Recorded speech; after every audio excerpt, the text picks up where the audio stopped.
Shalom Uracha, everyone.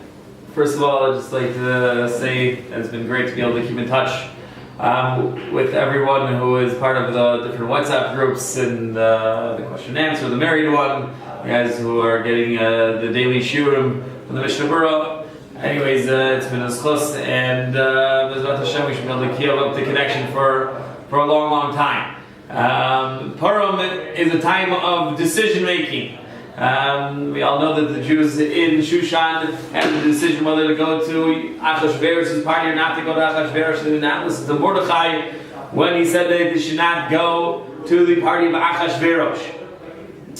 We also are going to have a choice that we all know is a difficult choice, whether we are going to, or how much we are going to, alcohol we're going to put into our systems.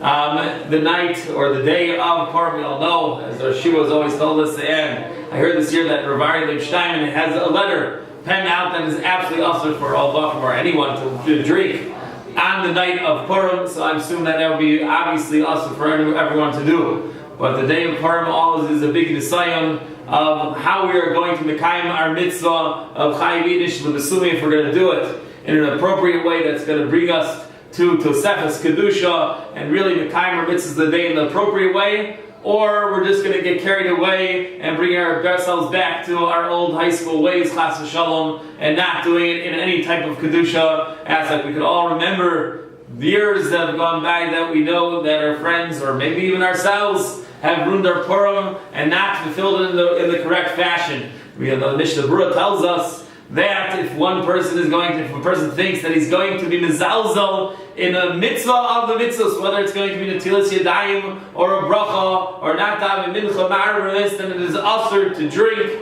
and therefore one has to make this decision very clearly how he's going to mekayim the mitzvah. Who is he going to be surrounded by the day of Purim to make sure that this is going to be as holy as the Purim as we can remember back in Yeshiva the night of Purim, the Chagiga of dancing around, how beautiful it is, and maybe our sudas that we shared with our Chug Rebbeim, that is something that hopefully is lasting for us for a long time, and hopefully will carry us into how we want to enjoy the Purim in the correct fashion and not in chas v'shalom get carried away in a non-Kedusha fashion. So that is the one decision that we have to make when it comes right now to Purim, and we have to plan ahead in order not to get influenced by maybe some other people, another chevra that might be trying to convince us just to go ahead and do things that we should not be doing. One other decision that we have to make is an obvious decision that Bezrat Hashem, the upcoming Shabbaton, that the Yeshiva is hosting once again in DRS in just a couple of weeks. Make sure you sign up. Make sure you can reconnect with your Rebbeim. Make sure you go, and make sure you have a great time. Kol Tuv B'Hatzlacha Rabba. Great to speak to everyone. Chayil Purim.